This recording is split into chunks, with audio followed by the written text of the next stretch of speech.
Hi friends, welcome to Axis Infotech YouTube channel. நமக்கு இன்றைக்கி ஒரு போர்டு சர்வீஸ் வந்திருக்கு. Dell Latitude E7490 corporate series laptop. அதோடைய board என்ன கம்ப்ளைண்ட் அப்படின்னா, லேப்டாப் வந்து பேட்டரியில் மட்டும் கனெக்ட் பண்ணால் ஆன் ஆகுது, ஆனால் வந்து அடாப்டரில் கனெக்ட் பண்ணால் ஆன் ஆகலை. இதுதான் கஸ்டமர் சொன்ன கம்ப்ளைண்ட். நம்ம வந்து என்ன இஷ்யூ அப்படிங்கிறத டயக்னோஸ் பண்ணி பார்க்கலாம். ஃபிசிக்கலாக பார்த்தப்போ போர்டில் எந்த ஒரு டிஃபெக்ட்டும் தெரியலை, எந்த ஒரு காம்பனண்ட்டும் பல்ஜோ இல்லை இதுவும் ஆகலை. இப்போ வந்து நம்ம இம்பிடன்ஸ் வேல்யூ ஒன்று ஒன்றா பார்க்கலாம். இம்பிடன்ஸ் வந்து காயில் எல்லாமே நல்லா இருக்கா, ஷார்ட் எதுவும் இருக்கா அப்படிங்கிறத அது எப்போதுமே போர்டு வந்தவொடனே செக் பண்ணிடணும். ஏன்னா எந்த செக்ஷனால் நமக்கு வந்து ப்ராப்ளம்ஸ் க்ரியேட் பண்ணுது அப்படிங்கிறது வந்து அது ஓரளவு சொல்லிக் கொடுக்கும் நமக்கு. நான் பார்த்த வரை இம்பிடன்ஸ் வேல்யூ வந்து எல்லா காயிலுமே நல்லா தான் இருக்க மாதிரி தெரியுது. இதுவரை இம்பிடன்ஸ் வேல்யூவில் வந்து எந்த ப்ராப்ளமும் எனக்கு தெரிஞ்சு இருக்கக்கூடாது. ஏன்னா லேப்டாப் வந்து நமக்கு வந்து டெட்டு கம்ப்ளீட்டாக இல்லை. கம்ப்ளீட் டெட்டாக இருந்தால் தான் இம்பிடன்ஸ் வேல்யூவில் வந்து ப்ராப்ளம் இருக்க வாய்ப்பு அதிகம். பட் வந்து இது இருந்தாலும் லோ இம்பிடன்ஸ்லேயும் ஒர்க் ஆகும். அதனால் வந்து நம்ம வந்து செக் பண்ணிக்கிறது நல்லது. இது வந்து ஃபுல்லாக அடாப்டர் அண்ட் பேட்ரி சம்மந்தப்பட்ட கேஸ்னால இது வந்து சார்ஜிங் செக்ஷன் ரவுண்ட்லேயே இது ஆல்மோஸ்ட் ப்ராப்ளம் இருக்க வாய்ப்பு அதிகம். நான் செக் பண்ணி பார்த்த வரை மற்ற எந்த செக்ஷன்லையும் எந்த ப்ராப்ளமும் கிடையாது. சார்ஜர் ஐசியோடைய ஆரிஜின் அவுட்புட் வந்து ப்ராப்பராக இல்லை. அது வர வேண்டிய அளவு இல்லை, கொஞ்சம் கம்மியாக இருக்க மாதிரி இருக்குது. அது அப்நார்மலாக இருக்குது. மேபி அதனால் கூட நமக்கு வந்து ஒழுங்காக ப்ராப்பராக சார்ஜர்லேயும் பேட்டரிலையும் ஒர்க் ஆகாமல் இருக்கலாம் லேப்டாப்பை. சார்ஜர் ஐசிக்கு தேவையான ரெக்குயர்மெண்ட் எல்லாமே வந்து வருது, இருந்தும் அது வந்து ஆரிஜின் அவுட்புட்டில் ஏதோ லேக் இருக்குது. ஸோ அப்படின்னு நமக்கு வந்து தெரியறனால நம்ம சார்ஜர் ஐசியை ரீப்ளேஸ் பண்ணி பார்ப்போம். எப்போதுமே வந்து ஒரு இதில் டவுட் வந்துச்சு அப்படின்னா நம்மள்ட்ட ரீப்ளேஸ்மெண்ட் இருக்குது அப்படின்னா அதை உடனே மாற்றிடலாம். மேபி சால்வ் ஆகலாம், ஆகாமலேயும் போகலாம். சால்வ் ஆனிச்சுன்னா அது நமக்கு வந்து ஒன் ஷாட்டாக முடிஞ்சிடும். நம்ம மற்ற ஃபுல்லாக செக் பண்ணுறேன்னு சொல்லிட்டு டயத்தை வேஸ்ட் பண்ணுறத விட எவ்வளோ சீக்கிரமாக சால்வ் பண்ணுறோங்கிறது தான் முக்கியம். இது டெல் லேட்டிடியூட் E7490 ஃப்ரீக்வெண்ட்டாக கார்பரேட் லேப்டாப்ஸ் வந்து நமக்கு சர்வீஸ் வரும். அதனால் நான் வந்து அதுக்கு தேவையான காம்பனண்ட்ஸ் எல்லாமே வாங்கி வச்சுருக்கேன். சார்ஜர் ஐசி ISL ஐசின்ட்டு இருக்குது ஆல்ரெடி இது. ஸோ ஸ்ட்ரைட்டாகவே நான் வந்து சார்ஜர் ஐசியை வந்து ரீப்ளேஸ் பண்ணுறேன். ரீப்ளேஸ் பண்ணிவிட்டு நம்ம வந்து அந்த லேக் வந்து ட்ராப் ஆகுதா இல்லை ப்ராப்பராக வருதாங்கிறத பார்ப்போம். ஐசியை எடுத்தாச்சு வெளியில். நம்ம வந்து எடுத்துகிட்டு வேறு ரீப்ளேஸ்மெண்ட் ஐசியை வந்து அதில் ஃபிக்ஸ் பண்ணுவோம். அது புது ஐசி தான். எப்போதுமே வந்து நான் அந்த ஸ்க்ராப் போர்டில் எடுத்து பண்ணுறது ரொம்ப கம்மி. மேபி ஐசி எதுவுமே நம்மள்ட்ட ஸ்டாக் இல்லை, எமர்ஜென்சியாக முடிக்கணும் அப்படின்னா மட்டும் தான் ஸ்க்ராப் போர்டை எடுத்துடுவேன். இல்லாட்டியா நான் யூஸ்வலாக புது ஐசி வச்சுக்குவேன். ஏன்னா அதில் வந்து நம்ம வந்து ட்ரையல் அண்ட் எரர் ப்ராபபிலிட்டி ரொம்ப கம்மி.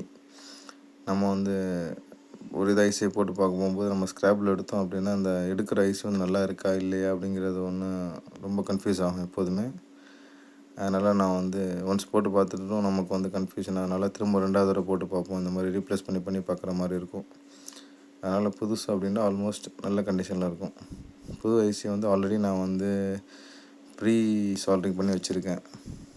ஐசியை ப்ளேஸ் பண்ணுறதுக்காக நம்ம வந்து கொஞ்சம் சால்ட் வந்து மெல்ட் பண்ண வச்சுக்கலாம். ஐசியை வச்சுக்கிட்டு நம்ம வந்து மேலே ஹீட் ரொம்ப கொடுக்கக்கூடாது. அப்படி கொடுத்தோம் அப்படின்னா ஐசி டிஃபெக்ட் ஓவர் ஹீட்டால் ஃபால்ட் ஆகிறதுக்கு வாய்ப்பு இருக்குது. அதனால் எப்போதுமே வந்து ஓரளவு பேடு வந்து மெல்ட் ஆகிற வரை வச்சுட்டு நம்ம ஐசியை வச்சு கொஞ்சம் நேரம் தான் நம்ம வந்து அது மேலே வந்து ஹீட் கொடுக்க போகிறோம். அப்படி கொடுத்தோம் அப்படின்னா நமக்கு வந்து ஐசி டேமேஜ் ஆகிறதுக்கு ப்ராபபிலிட்டி ரொம்ப கம்மியாகும். ஓகே, ஐசியை வச்சாச்சு. நம்ம இப்போ ஐசியோட லெக்ஸ் எல்லாமே ப்ராப்பராக சீட்டாக இருக்கான்னு ஒரு செக் பண்ணிக்கலாம். ஏதாவது ஒரு லெக் டு இன்னொரு லெக் கான்டாக்ட் இருக்கா, இல்லை வந்து நார்மலாக சீட் ஆகிடுச்சா, ஒரு லெக் கான்டாக்ட் கிடைக்காம இருக்கா அப்படிங்கிறத ஃபுல்லாக செக் பண்ணிக்கணும். எப்போதுமே வந்து ரொம்ப மைன்யூட் வோல்டேஜில் ஒர்க் பண்ணக்கூடிய மைன்யூட் ஆம்ஸில் ஒர்க் பண்ணக்கூடிய எலக்ட்ரானிக் காம்பனண்ட் இது. அதனால் வந்து என்ன ஒரு சின்ன மிஸ்டேக்கும் பெரிய லெவலில் இம்பேக்டை கொடுக்கும். அதனால் வந்து நமக்கு வந்து கான்ஃபிடென்ஸ் பர்ஃபெக்டாக இல்லை, இது ஓகே தான் அப்படின்னு வர நம்ம வந்து அடாப்டர் ப்ளக்இன் பண்ணியோ இது பண்ணியோ பார்க்கக்கூடாது. வச்சுருக்க லெக்ஸ் எல்லாமே ப்ராப்பராக தான் இருக்க மாதிரி தெரியுது. அந்த கான்ஃபிடென்ட் உங்களுக்கு வந்துருச்சு அப்படின்னா நம்ம வந்து இது பண்ணலாம். லெக்ஸ் எல்லாமே ப்ராப்பராக உட்காந்துருந்தாலும் நம்ம வந்து எப்போதுமே பண்ணுற மாதிரி சால்டர் அயனோட நைஃப் பிட்டை வச்சு நம்ம லெக்ஸை ஃபுல்லாக திரும்ப ஒரு தடவை ரீசால்ட்ரிங் பண்ணிடுவோம். பண்ணிட்டோம் அப்படின்னா லைட்டாக மிஸ் ஆகிருந்தால் கூட, பேடு கீழே மிஸ் ஆகிருந்தால் கூட சால்டர் வந்து ப்ராப்பராக பிடிச்சிரும். அது பண்ணிட்டோம் அப்படின்னா நம்ம வந்து இன்னும் டபுள் கான்ஃபிடென்ட் ஆகிரும் நம்ம லெக்ஸ் எல்லாமே ப்ராப்பராக இருக்குது அப்படிங்கிறதுக்கு. எந்த சைடு உங்களுக்கு வந்து டவுட்டாக இருக்கோ அந்த சைடு மட்டும் பண்ணாலும் போதும். பட் நான் எப்போதுமே ப்ரிஃபரபிள் 4 சைடுமே பண்ணுவேன். எல்லா லக்கையும் வந்து ஒரு தடவை சால்டரிங் நைஃப் பிட்டை வச்சு பண்ணிவிட்டு அதுக்கப்புறம் தான் நம்ம வந்து அந்த ஐசி ரீப்ளேஸ்மெண்ட் ப்ராசஸை ஸ்டாப் பண்ணுவேன். ஃப்ளெக்ஸ் எல்லாமே பர்ஃபெக்டாக சீட் ஆகிடுச்சு. இப்போ வந்து ஐசியை வந்து ரீப்ளேஸ் பண்ணியாச்சு. இப்போ வந்து நம்ம வந்து ஃப்ளெக்ஸ் அப்ளை பண்ணி ஐசியை ரீப்ளேஸ் பண்ணணும்ல, அதனால் எல்லா ஃப்ளெக்ஸும் எக்ஸஸாக இருக்கும். எக்ஸஸ் ஃப்ளெக்ஸை ஃபுல்லாக க்ளீன் பண்ணிடுவோம் போர்டு. அது க்ளீன் பண்ணதுக்கப்புறம் நம்ம வந்து என்ன கண்டிஷனில் இருக்குது அப்படிங்கிறத செக் பண்ணி பார்க்கலாம். எப்போதுமே எக்ஸஸ் ஃப்ளெக்ஸை வந்து க்ளீன் பண்ணிடுங்க. நிறைய பேர் வந்து பண்ணுற மிஸ்டேக் வந்து வச்சதுக்கப்புறம் அந்த ஃப்ளெக்ஸை க்ளீன் பண்ணாமல் விட்டுடுறாங்க. கொஞ்சம் எல்லோயிஷாக ஷேடில் வந்து இருக்குது. எங்கேயாவது போயிட்டு வந்துச்சு அப்படின்னா அந்த போர்ட்ஸை பார்த்தா கொஞ்சம் ப்ராப்பராக ஒர்க் பண்ணாத மாதிரி ஃபீல் கொடுக்குது. நம்ம ஒர்க் பண்ணுற போர்டை வந்து நம்மளால் ரிட்டர்ன் கொடுக்குறோம், இல்லை வேறு ஒருத்தவங்களுக்கு வந்து சர்வீஸ் கொண்டு போகிறாங்க அப்படின்னா அவங்க பார்க்குறவங்க உடனே கஸ்டமர்கிட்ட ஃபீட்பேக் கொடுக்குறது தான். இவங்க வந்து எங்கே கொடுத்துருக்கீங்க, அவங்க ப்ராப்பராக ஒர்க் பண்ணலை, போர்டை பாருங்கள் எப்படி இருக்குன்னு காட்டினாங்கன்னா ரொம்ப மோசமாக இருக்குது. அப்போ கஸ்டமருக்கு நம்ம மேலே அவ்வளோ கான்ஃபிடென்ட் போயிடும், அதை ரெஃபரன்ஸ் பண்ண மாட்டாங்க. அதனால் வந்து ஷோ ஆஃப் அப்படின்னு சொல்லுவாங்கள்ல, அது ரொம்ப முக்கியமானது. நம்ம நல்லா ஒர்க் பண்ணுறோங்கிறது வந்து முக்கியமான ஒரு ஃபேக்ட். அதே நேரத்தில் ப்ராப்பராக பண்ணுறோம், நீட்டாக பண்ணுறோங்கிறது அது ஒரு முக்கியமான ஃபேக்ட்ரு. அது ரெண்டும் சேர்ந்தால் தான் நம்மளால் வந்து கஸ்டமர் சஸ்டெயின் பண்ண முடியும். ஓகே, க்ளீனிங் எல்லாமே முடிஞ்சிருச்சு. நீங்கள் வேணா பார்த்துருப்பீங்க, நான் ஃப்ரீக்வெண்ட்டாக அந்த லென்ஸை வச்சு பார்த்துக்கிட்டே இருக்கேன். க்ளீன் பண்ணதுக்கப்புறம் ஒரு தடவை, க்ளீன் பண்ண முன்னாடி ஒரு தடவை, ஐஸ் வச்சதுக்கப்புறம் ஒரு தடவை. இது ஏன் பண்ணுறோன்னா நம்மளுடைய கன்ஃபர்மேஷனுக்காக தான், ரெகுலர் கன்ஃபர்மேஷன், ரிப்பீட்டட் கன்ஃபர்மேஷனுக்காக. அது கண்டிப்பாக பண்ணினா தான் நமக்கு வந்து தைரியமாக நம்ம வந்து ஒர்க் பண்ண முடியும். சரி, அடுத்து நம்ம அடாப்டர் ப்ளக்இன் பண்ணி பார்க்க வேண்டியது தான். அடாப்டர் ப்ளக்இன் பண்ணி நம்மளுடைய ஆரிஜினில் ஏதாவது இம்ப்ரூவ்மெண்ட் இருக்கா, இல்லை அதே கண்டிஷனில் இருக்கான்னு பார்ப்போம். அதில் இம்ப்ரூவ்மெண்ட் வந்துருச்சு அப்படின்னா நமக்கு வந்து இஷ்யூ சால்வ் ஆகியிருக்க வாய்ப்பு ரொம்ப அதிகம்.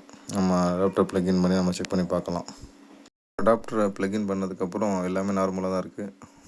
ப்ராசஸர் ஹீட் ஆகுது. ஸோ ப்ராசஸர் அப் ஆயிடுச்சு. இப்போது வந்து எந்த அப்நார்மாலிட்டியும் இல்லை. நம்ம என்ன பண்ணலாம் இப்போ அப்படின்னா, மல்டிமீட்டரில் வந்து என்ன வேல்யூ வந்து ஆரிஜின் கொடுக்குதுங்க பார்ப்போம். அது ப்ராப்பராக நமக்கு கொடுத்துச்சு அப்படின்னா நம்ம அடுத்து வந்து டிஸ்பிளேயோட பேட்டரி ஃபிக்ஸ் பண்ணி நம்ம செக் பண்ணி பார்க்கலாம் ஆன் ஆகுதாண்டு. இந்த மல்டிமீட்டரில் பாருங்கள், ரீடிங் தெரியும் நமக்கு. லேக் இல்லை. இப்போது நம்ம ஐசி மாற்றினதுக்கப்புறம் லேக் இல்லாமல் போயிடுச்சு. ப்ராப்பராக வந்து அவுட்புட் வருது அதில்.